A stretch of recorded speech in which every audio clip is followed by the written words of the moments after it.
My name is Dusty Dalton. This is Jake Garmany. We're pastors at Breiel Boulevard Church of God here in Middletown.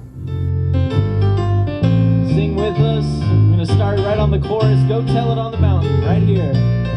Go tell it on the mountain, over the hills and everywhere. Yeah, so we haven't actually had in-person church services for like 3 or 4 weeks now. And we just wanted to do something just to gather together and celebrate Christmas in a safe, socially distant way, in a way where we can be here in person and just celebrate the coming of our King. So it's good to be here. We're excited about the turnout and just hope that this can be a night of light and hope.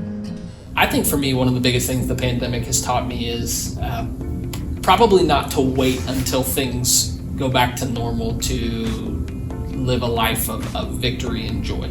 You know, we don't know when the world's going to go back to normal, or if it ever will go back to normal. The world is such a crazy place right now. People are divided, people are in pain, and I think, especially for Christians, choosing now to live with joy, choosing to live with the hope of Jesus now instead of waiting for the world to calm down, because who knows if it ever will, and if we wait, who knows if we'll ever have the opportunity to live with that joy again.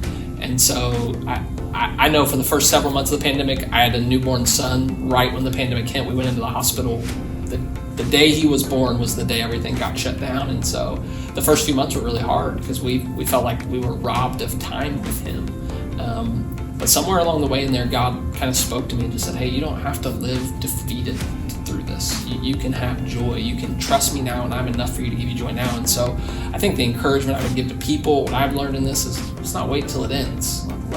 We can't afford to wait till it ends. Let's choose to have joy now. When I was away living somewhere else, it just really made me appreciate just the uniqueness of Middletown, the diversity here, the different stories represented here, just the vibrancy of this community in so many different ways.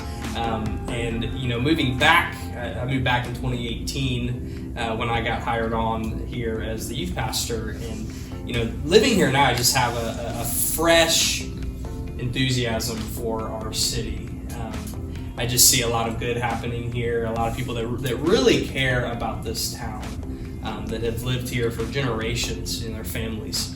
And I don't know, there's just something about that. It's just something I really appreciate, something that gets me excited to work here of all places. I am not a Middletown native. I'm a transplant from northern Kentucky. But I served as a youth pastor here for 10 years, and that's probably when I fell in love with the city, just being around the high school a lot, meeting those kids, going to a lot of football games at Barnett's with those kids, and just fell in love with the pride of this city, I think. One of the things I love about Middletown is its industriousness. I love that people here seem to want to strike out on their own. They really want to try and go for things. So you have a lot of small businesses and mom and pop type things, and I just love that attitude. I love that desire, the ferocity it takes to try to make it on your own and try to do some things, and I just love seeing that in people, and I think it's one of the things I love most about the city. So, you know, Jesus tells us to love our neighbor as ourselves. He says that that's the greatest commandment after loving God with every part of ourselves. So, you know, our church, we take that very seriously, and you know, we believe love is a verb, and we try to really just show the love of Jesus to our community in a lot of different ways. We have a food pantry that serves people in our community in need every Wednesday.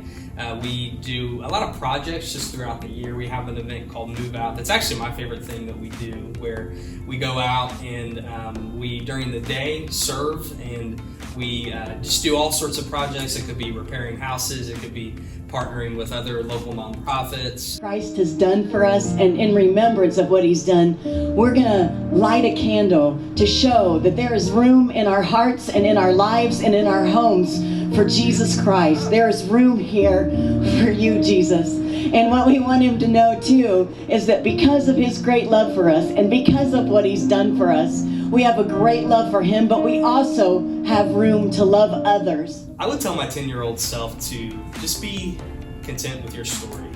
You don't have to compare yourself to somebody else and what they have going on and who they are.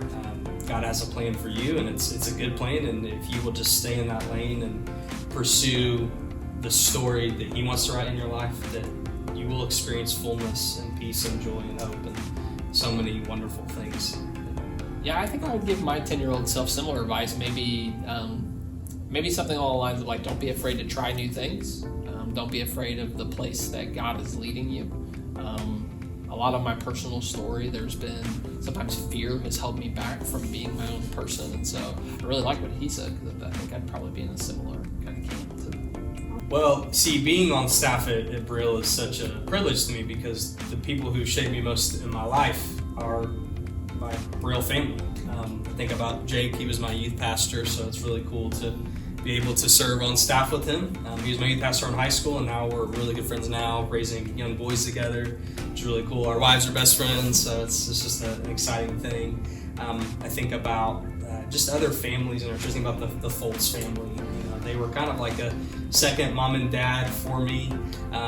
They just gave me a picture of just what it looks like to have a healthy family, Christ-centered home.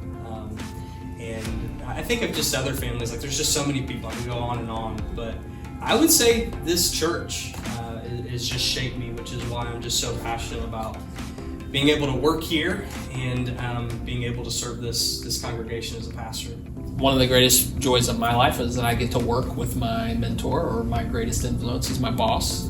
Pastor Wes has been such a huge inspiration to my faith and a cheerleader of my life, both professionally but also just very personally. He's been involved in some really close details of my life, and can't thank God enough for the presence of just working with him, and like Dusty said, getting to work probably with the people that have the greatest influence on me is a real treasure.